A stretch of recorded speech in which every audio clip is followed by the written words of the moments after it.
Hi friends, எல்லாருக்கும் வணக்கம். Welcome to Keethu cooks. என்னோடய சேனலை சப்ஸ்கிரைப் பண்ணவங்களுக்கு ரொம்ப நன்றி. புதுசாக இந்த வீடியோ பார்க்குறவங்க ஒரு லைக் பண்ணி சப்ஸ்கிரைப் பண்ணிக்கோங்க. இந்த டிஷ் பிடிச்சிருந்தா உங்கள் ஃப்ரெண்ட்ஸ் அண்ட் ரிலேட்டிவ்ஸ்க்கு ஷேர் பண்ணுங்கள். வாங்க இப்போ நம்ம வீடியோக்குள்ளே போகலாம். ஒரு கப் அளவுக்கு துவரம்பருப்பு எடுத்து கழுவிட்டு சுத்தம் பண்ணி குக்கரில் எடுத்துருக்கேங்க. அது வேகிறதுக்கு நான் 1 லிட்டர் அளவுக்கு தண்ணி விட்டுருக்கேன். இப்போ குக்கரை அடுப்பில் வச்சு நம்ம பற்ற வச்சுக்கலாம். தண்ணி கொதித்து வரும்போது எப்பயுமே பருப்பு வேகும்போது மஞ்சத்தூள் விளக்கெண்ணெய் விட்டுக்கிறது ரொம்ப நல்லது.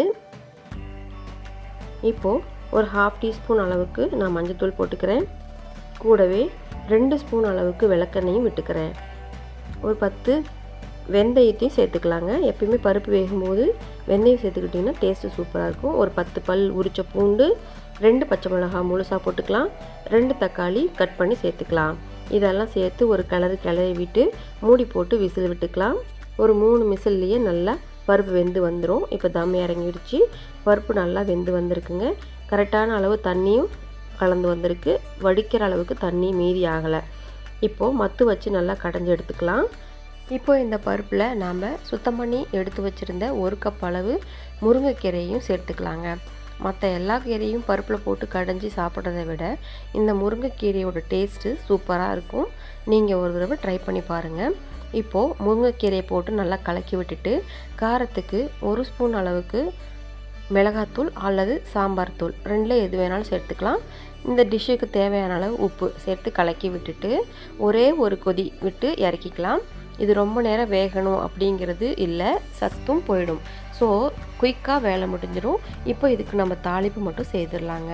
ஒரு கடாயில் 3 ஸ்பூன் அளவுக்கு எண்ணெய் விட்டுக்கலாம். 1/4 ஸ்பூன் அளவு கடுகு, 1/4 ஸ்பூன் அளவு சீரகம், 4 வரமிளகாய் கட் பண்ணி சேர்த்துக்கலாங்க. 1 கப் அளவுக்கு சின்ன வெங்காயம் கட் பண்ணி சேர்த்துருக்கேங்க. சின்ன வெங்காயம் வதங்கினாலே நம்மளோட பருப்பு கடையல் முடிஞ்சுது.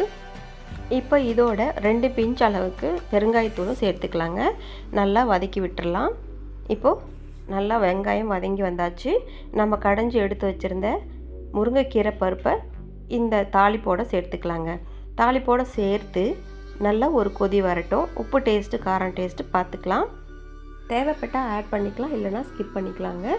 இப்போ நம்மளோட சத்தான முருங்கைக்கீரை பருப்பு கடையல் ரொம்ப அருமையான முறையில் குயிக்காக ரெடி ஆகிடுச்சு. நீங்கள் வீக்லி ஒன்ஸ் வீட்டில் இப்படி செஞ்சு சாப்பிட்டு பாருங்கள். பருப்பு குழம்பு அவாய்ட் பண்ணுறவங்களுக்கு இந்த மாதிரி டிஃப்ரெண்ட்டாக செஞ்சு கொடுத்து பாருங்கள். ரொம்ப லைக் பண்ணி சாப்பிடுவாங்க. ஆல்ரெடி வீடியோ பார்க்குறவங்க ஃபுல்லாக என்னோடய வீடியோவை பாருங்கள். புதுசாக வீடியோ பார்க்குறவங்க கண்டிப்பாக லைக் பண்ணி சப்ஸ்கிரைப் பண்ணுங்கள். உங்கள் ஃப்ரெண்ட்ஸ் அண்ட் ரிலேட்டிவ்ஸ்க்கு ஷேர் பண்ணுங்கள். பெல் ஐக்கானையும் கிளிக் பண்ணி வச்சுக்கோங்க. கண்டிப்பாக கமெண்ட் பண்ணுங்கள். உங்களை அடுத்த வீடியோவில் மீட் பண்ணுறேன். Thank you. Bye and take care.